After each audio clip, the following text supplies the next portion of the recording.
তো হ্যালো বন্ধুরা, কেমন আছো? আশা করি তোমরা ভালোই আছো। তো আজ আমি সকাল সকাল উঠে পড়েছি মাছ ধরার উদ্দেশ্যে। তো এখন বাজে 7টা 10। তো তোমরা হয়তো সবাই দেখেছো যে আমাদের গ্রামে কতটা পরিমাণ ক্ষতি হয়েছিল বানে। তো আমাদের পুকুর আবার মাঠ সবই ডুবে গিয়েছিল। সেই জন্য এখন তো বানটা কমে গিয়েছে। তো এখন আমরা যাব মাছ ধরতে। তো চলো দেখো কীরকম কী মাছ ধরি না ধরি। তো মাছ ধরার ভিডিও কাদের কাদের ভালো লাগে তারা কমেন্ট করে জানাবে। তো এরকম ভিডিও আমি আরও দেবো। তো আমরা একটা কেলেনে গিয়ে আজকে মাছ ধরবো। তো অনেকটা পরিমাণ সেখানে পানিটা কমে গিয়েছে আর মাছও প্রচুর আছে। তো ওখানেই যাব মাছ ধরতে। তো যদি ভিডিওটি ভালো লাগে তাহলে লাইক, কমেন্ট, শেয়ার এবং সাবস্ক্রাইব করতে ভুলবেন না। তো চলো ওখানে গিয়ে কথা হচ্ছে। তো বন্ধুরা, ফাইনালি আমরা বেরিয়ে পড়েছি মাছ ধরার উদ্দেশ্যে। তো দেখতে পাচ্ছ রাস্তাঘাটের পরিস্থিতিটা কীরকম। তো এখন একবারে আবহাওয়াটা পরিবর্তন হয়ে গিয়েছে। তো কিছুদিন আগে এত পরিমাণে বৃষ্টি হচ্ছিল, সমস্ত জমি ডুবে গিয়েছিল। তো এখন দেখতে পাচ্ছ জমিতে সেরকমভাবে জলই নেই। আমাদের এদিকে অনেক ধানের রোয়া নষ্ট হয়ে যাওয়ার কারণে আবার নতুন করে ধানের রোপণ করছে।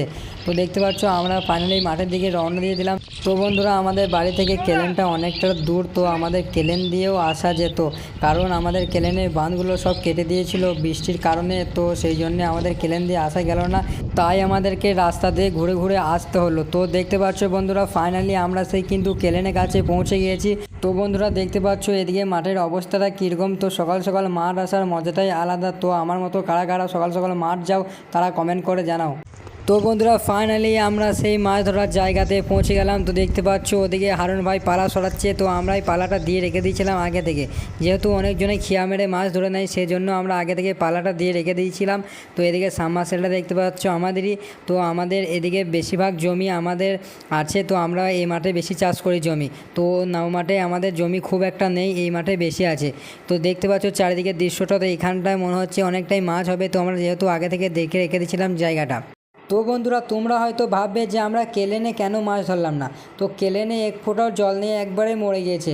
তো আমাদের পাশের জমিগুলো যেগুলো খাল আছে এগুলো জিসিবি করে খাল করেছিল কেলেনটা চড়া করার জন্য। ওই জন্য ও খালগুলোতেই মাছ আছে খুব বেশি। তো বন্ধুরা, আমরা ফাইনালি মাছ ধরতে লেগে পড়েছি। তো দেখতে পাচ্ছ হারুন ভাই জল মারতে ব্যস্ত আছে। তো বন্ধুরা, আমিও নেমে পড়েছি জল ছেঁচতে। তো এতটা পরিমাণ জল আছে যে একার দ্বারা এটা ছেঁচা সম্ভব নয়, ওই জন্য দুজনাকেই আমাদেরকে জলটা ছেঁচতে হবে। তো অনেকটাই জল আছে, তো মাছও আছে। তো বন্ধুরা, ফাইনালি আমাদের এই খালটা শেষের দিকে মাছ ধরা হয়ে গিয়েছে। তো দেখতে পাচ্ছ এত পরিমাণে মাছ পেয়েছি আমরা। তো আমাদের আর কিছু মাছ ওখানে আছে, তো আমরা সেগুলোই ধরে নিলাম। তো ফাইনালি পুরোপুরি মাছ তো দেখতে পাচ্ছ এতগুলো পেয়েছি।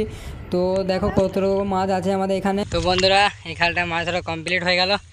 তো দেখতে পাচ্ছ এখনও মাছ ধরতে ব্যস্ত আছে। তো আর মাছ নেই কো, খালটা একবারে মাছ ধরা কমপ্লিট। এরপর দেখছি আর একটা অন্য খাল যদি পাই তাহলে তো আবার মাছ ধরবো। তো দেখতে থাকো। তো বন্ধুরা, আমরা খুঁজতে খুঁজতে পেয়ে গেছি আরও একটা খাল। তো ওর থেকে এই খালটা অনেকটাই বড়। তো এর পরিমাণ মাছটাও হবে অনেকটাই বেশি। তো অনেক পরিমাণের জল আছে এখানে। তো আমরা এদিকে জাল বাসন লাগিয়ে দিয়েছি। তো দেখতে পাচ্ছ কীরকম জল যাচ্ছে। তো আমি এবার নেমে বললাম। তো বন্ধুরা, আমাদের অর্ধেক জল মারা হয়ে গেছে। তো আর একটু বাকি আছে। তো এটা হয়ে গেলেই আমরা মাছ ধরতে নেমে পড়বো। তো বন্ধুরা দেখতে পাচ্ছ এদিকে হারুন ভাই বনগুলো পরিষ্কার করতে লেগে গেছে। তো বনের ভেতরে নানা রকম মাছ থাকবে। তো আমি একটা ধরে ফেলেছি কই মাছ। তো দেখো কীরকম কী মাছ আছে। তো আমরা পরিষ্কার করে দেখছিলাম কোথায় মাছ আছে না আছে, আর সেরকম মাছ ছিল না গো। তো দেখতে পাচ্ছ অত বড় খাল, খুবই কম মাছ ছিল। তো সব মাছই ভেসে গিয়েছে। তো আমরা এতটা পরিমাণের মাছ পেলাম। তো কিছু চিতল মাছ পেয়েছিলাম আর ল্যাটা মাছ কিছু পেয়েছিলাম। তো সেরকম পরিমাণের মাছ আমরা পাইনি। তো যেটা ভেবেছিলাম যে অনেক মাছ পাবো, তো সেরকম মাছ ছিল না।